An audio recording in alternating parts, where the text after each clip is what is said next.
Shorting तो नहीं है। तो यहाँ पर जो आपको अप साइड में दिख रहा है, इस कॉइल के ऊपर मुझे शॉर्टिंग मिली, और वो जो लाइन थी उस लाइन को अंडरस्टैंड करने के लिए हमने यहाँ पर पहले कॉइल को बाहर निकालना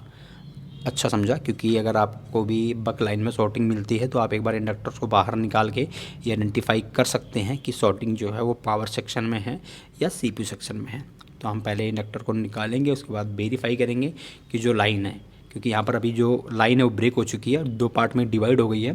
तो पहले यहाँ पर हम बी बैट पर भी चेक करेंगे, सॉरी हम यहाँ पर सीपीयू साइड पर भी चेक करेंगे और पावर साइड पर भी चेक करेंगे, या अगर ये एलडीओ लाइन है तो दोनों ही पावर आईसी में ही जाएगी। तो हमने जब यहाँ पर डायग्नोस किया तो पता लगा वो जो लाइन है वो लाइन पावर से इंटरनली शॉर्ट है। ठीक है, फिर हमने यहाँ पर जो है पावर आईसी को चेंज किया है, पहले इसको रिवॉल्व किया हमने, और रिवॉल्व करके दोबारा पावर आईसी को हम चेंज करेंगे, और चेंज करने के बाद भी हम इस चीज़ को डायग्नोस करेंगे। तो एक बात आपको ध्यान रखना है, अगर आप ये सोचते हैं कि आप जो है चार्जिंग एम्पियर मीटर से डायग्नोस कर सकते हैं हैंडसेट को, तो आप बिल्कुल भी डायग्नोस नहीं कर सकते। उससे सिर्फ आपका 5% या 8%, 10%, आप मैक्सिमम टू मैक्सिमम आप 10% श्योरिटी के साथ बोल सकते हैं कि जो चार्जिंग का एम्पियर मीटर है उससे आप डायग्नोस कर सकते हैं कि हैंडसेट में क्या प्रॉब्लम है। लेकिन आप अगर 100% जानना चाहते हैं तो आपको डीसी सप्लाई यूज करना ही होगा। विदाउट डीसी सप्लाई के आप श्योरिटी के साथ ये नहीं कह सकते हैं कि हैंडसेट में कहाँ प्रॉब्लम है। अब वो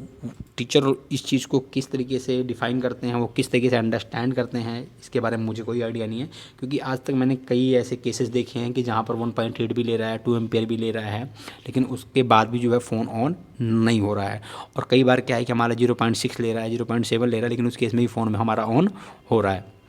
तो यहाँ पर कई सारे रीजन्स होते हैं। तो अगर आपको फाइनली डायग्नोस करना है तो आपको डीसी सप्लाई की जो रीडिंग है उसको कंसीडर करना ही पड़ेगा। ठीक है, तो यहाँ पर हमने जो मदरबोर्ड है उसको भी क्लीन कर लिया, और मदरबोर्ड क्लीन करने के बाद हमने आईसी जो है आईसी को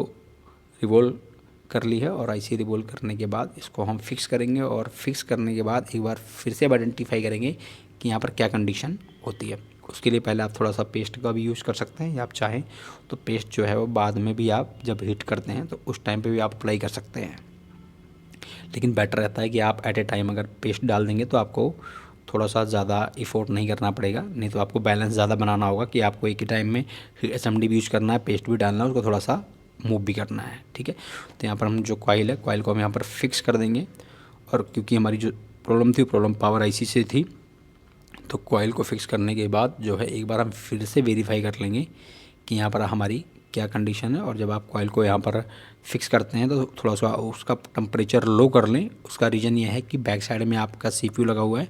अगर आपका टेम्परेचर हाई रहता है तो ऐसा भी हो सकता है कि सीपीयू भी आपका ड्राई हो जाए। ठीक है, तो यहाँ पर हम एक बार फिर से वेरीफाई करेंगे, फिर से चेक करेंगे, अभी कोई भी शॉर्टिंग